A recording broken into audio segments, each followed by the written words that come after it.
जैसे कि हम बहुत सारे ट्रैवल ब्लॉग्स वगैरह देखते हैं कि लोगों के साथ ना स्कैम्स वगैरह बहुत होते हैं। तो आपके साथ कभी कोई स्कैम हुआ किसी कंट्री में? ऐसे मेरे को मतलब एग्जैक्ट तो याद है नहीं, लेकिन आई थिंक कोई ऐसा नहीं हुआ, और होता है कुछ छोट मोट तो वो बता देता हूँ, मैं तो वीडियोस में बता देता हूँ। पहले कभी नहीं, मैंने अभी मतलब थाईलैंड पे वीडियो बनाई थी। थाईलैंड वाले मुझसे नाराज़ भी बहुत हुए थे कि तू ऐसा कर रहा है। हमारे ना बहुत सारे जो भाई हैं भारतीय लोग थाईलैंड जाना बहुत पसंद करते हैं, और थाईलैंड में जो भी मैंने देखा था, मेरे एक्सपीरियंसेस थे, मैं 14-15 बार गया हूँ एग्जैक्ट, या 14 गया हूँ या 15 गया हूँ जो भी। तो मैंने वहाँ पर जो भी स्कैम्स देखे वो सारे मैंने उस वीडियो में बताए, और वो वीडियो चल भी गई क्योंकि वो शुरुआत की वीडियोस में थी। मैं तो वो चली भी वीडियो, और वहाँ से मुझे मैसेजेस आए कि तेरी हम कंप्लेंट करेंगे, तेरे को इमिग्रेशन से अब की आने नहीं देंगे, तेरे को आके दिखा तू थाईलैंड में। और कुछ हमारे इंडियन भाई भी थे, वो भी बोले तू बदनाम कर रहा है। मैं बदनाम नहीं कर रहा था, मैं तो उनकी जो भी वहाँ पर दिक्कतें हुई हमारे दोस्तों को, हमारे भाइयों को, वो मैंने बताया कि भाई ऐसा मत करो यहाँ पर आकर। थोड़ा सा बहुत अच्छी जगह है थाईलैंड, बहुत खूबसूरत जगह है, आप भी गए हो, जाने लायक है, फैमिली के साथ भी जाने लायक है, सेफ़ भी है, ऐसा कुछ नहीं है। लेकिन अगर आप कॉमन सेंस रखोगे, बहुत सी कंट्रीज़ हैं, बहुत क्या सारी कंट्रियाँ जो दुनिया में, अब कॉमन सेंस तो आपको रखनी पड़ेगी। थाईलैंड में थोड़ी सी ज़्यादा रखनी पड़ती है। मेरी वो वीडियो देख के बहुत लोगों को मतलब फ़ायदा मिला हो, और अगर किसी एक भी भाई को फ़ायदा मिला या एक भी परिवार को कभी भी फ़ायदा मिला तो मेरा तो पास हो गया मैं। समझ गया। अच्छा, आप जनरली जैसे किसी कंट्री में ट्रैवल करते हो तो आप पब्लिक ट्रांसपोर्ट ज़्यादा यूज़ करते हो, यहाँ पे रेंट वगैरह पे कार वगैरह लेते हो? नहीं, मैं कोशिश करता हूँ पब्लिक ट्रांसपोर्ट का यूज़ करूँ, और मुझे अच्छा लगता है एक्चुअली यार। हम जाते ही इसीलिए हैं ना, हम वहाँ का कल्चर देखते हैं, हम वहाँ का फूड, हम वहाँ के ट्रांसपोर्ट वो देखने ही तो जाते हैं। अब जब आप पब्लिक चीज़ों का यूज़ करते हो, वहाँ की जो नॉर्मल चीज़ें हैं उनका यूज़ करते हो, तभी आपको उस देश के बारे में, उस शहर के बारे में पता लगता है, वहाँ की लाइफ के बारे में पता लगता है, और आप कुछ सीखते हो नई चीज़। अच्छा, जैसे आप कुछ ऐसी कंट्रीज़ गए हो, एशियन कंट्रीज़? मैं साउथ ईस्ट एशिया सारा घूमा हूँ। तो वहाँ पे मेंढक खाते हैं, जी जी कॉकरोच जी खाते हैं, वो जी कभी जी। आपने ट्राई किया वो सब चीज़ें? कोशिश की ट्राई करने की। हम्म। बहुत सी चीज़ें खाई, मतलब सब कुछ ही खाया लगभग। कॉकरोच नहीं खा पाया, वो तो बहुत गंदी लगती है वो चीज़ें ना। अच्छा। हाँ, साफ़ जो है चिकन मटन ये जो चीज़ें होती हैं, कैंगरू खाया, क्रोकोडाइल खाया, ये सब चीज़ें खाई, एक सांप नहीं खाया गया। अच्छा, स्नेक वाइन पिए?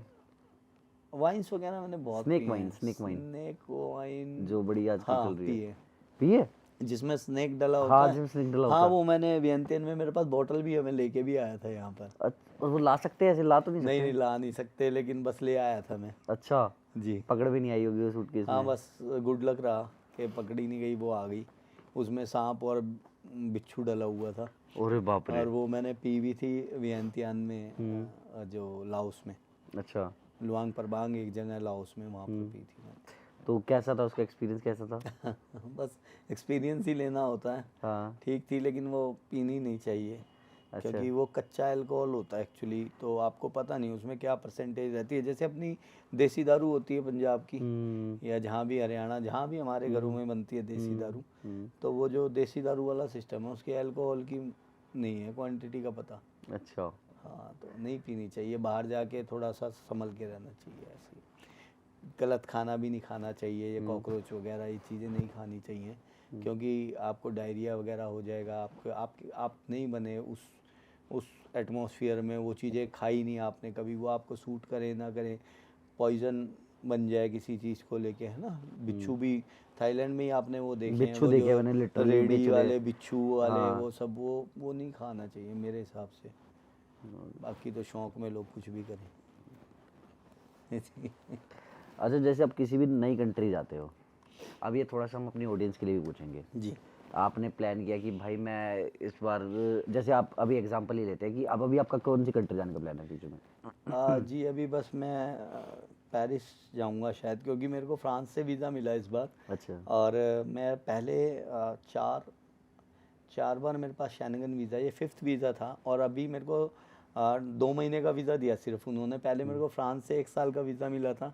फिर जो मैं अभी लास्ट लिया फैमिली के साथ गया तो स्विट्ज़रलैंड से वीज़ा लिया था, वो 6 महीने का मिला, अब 2 महीने का ही दिया उन्होंने।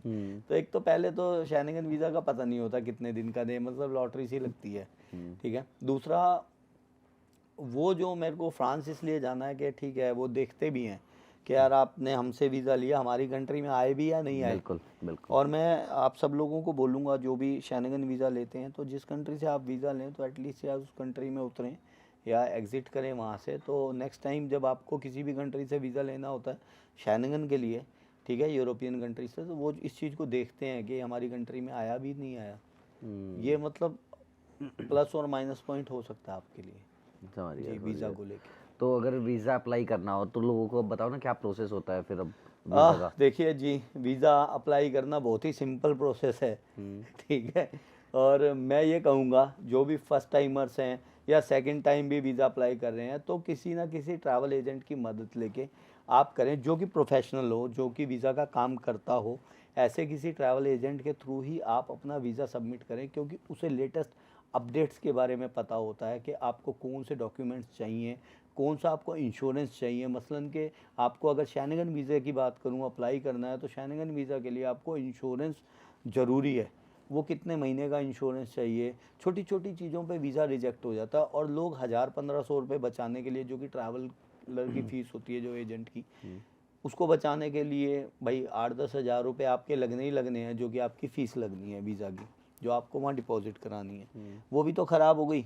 और आपका वीज़ा नहीं लगा, आपका मूड भी ख़राब हुआ, और प्लस आपका रिकॉर्ड भी ख़राब हुआ कि आपने पहले वीज़ा डाला था वो आपका रिजेक्ट हुआ है। तो मैं सबसे पहले तो कहूँगा कि आप जो है ट्रैवल एजेंट की मदद से वीज़ा लीजिए। दूसरा, आपका पर्पस क्लियर होना चाहिए। आप ये डंकी मारने के लिए वीज़ा ले रहे हैं तो हो सकता है ना लगे। आप घूमने जा रहे हैं तो आप कितना घूमे हैं पहले, वो चीज़ देखी जाती है। आपने कहा जी मेरे तो घूमने का शौक़ है और सीधा यूएस का वीज़ा डाल दिया आपने, मतलब यूएस घूमने जा रहा हूँ या मैं तो यूके घूमने जा रहा हूँ, तो भाई मोस्टली केसेस में कोई 1000 में से या 1 लाख में से एक लक्की होता होगा जिसको पहले ही पासपोर्ट दिया और उसको वो वीज़ा मिल गया बड़ा, नहीं तो नहीं मिलते। तो ट्रैवल एजेंट वाली बात। दूसरा, आपका पर्पस क्लियर होना चाहिए। आप घूमने जा रहे हैं तो आप अपनी ट्रैवल हिस्ट्री बनाएं।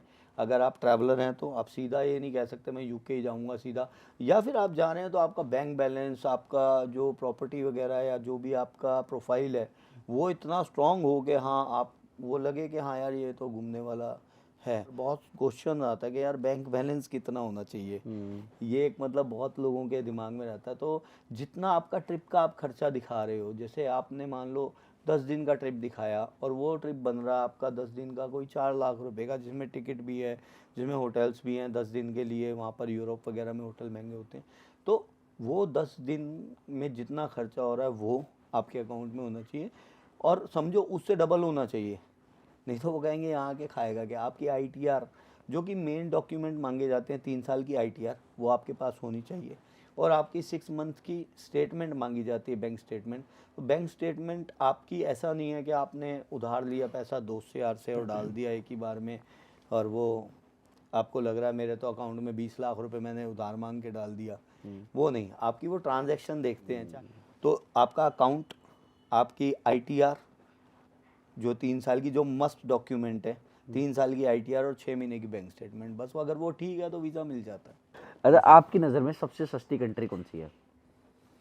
इंडिया ही? और सबसे महंगी? यार वो स्विट्जरलैंड देखा, 1500 रुपये का पराठा था। मैं पहले सुनता था लोग दुबई के बारे में कहते थे कि दुबई आके अमीर से अमीर को लगता हो गरीब है, लेकिन मैं कहता हूँ नहीं, स्विट्जरलैंड दुबई जाके तो कोई महंगा नहीं है, बहुत सस्ता है। और स्विट्जरलैंड बहुत बहुत महंगा लगा मुझे पर्सनली। तो हम अपनी वार्तालाप तो में हमारी बहुत अच्छी रही, जी आपके साथ बड़ा अच्छा बात करके आया, तो हमें से थोड़ा समाप्ति की तरफ लेके जाते हैं। जी जी तो मैं ये जानना चाहता हूँ कि हमारी जो यंग जनता है जो आपको देख रही है, आपके बहुत सारे फैंस हमें देख रहे होंगे, जी जी जी तो उनके लिए अगर वो ट्रैवल ब्लॉगर बनाते हैं तो कुछ टिप्स देना चाहोगे? देखो, ट्रैवल ब्लॉगिंग पैसा कमाने के लिए प्लेटफॉर्म नहीं है। हाँ, आप पैसा कमा सकते हो, उतना कमा सकते हो जितने में आपकी ट्रैवलिंग फ्री हो जाए। कुछ पैसा जोड़ भी लोगे, लेकिन अगर आप उसके अलावा कोई और काम करोगे तो शायद उससे ज़्यादा पैसा कमा लो, उससे ज़्यादा आप वो कर लो। लेकिन ट्रैवल ब्लॉगिंग करते करते अगर हम कोई उसमें से जॉब कर सकें, जॉब का मतलब कोई भी अपना बिजनेस स्टार्ट कर सकें, कुछ भी उसमें से हमारे में इतनी पोटेंशियल हो हमारे अंदर कि हम उसमें से कुछ जैसे ट्रैवल एजेंसी खोल लें, कुछ कंसल्टिंग का काम कर लें। आप ये मत सोचो सारी ज़िंदगी मैं तो कैमरा पकड़ के चलता रहूँगा और पैसे आते रहेंगे और मैं घूमता भी रहूँगा, मौज, ये नहीं होने वाला।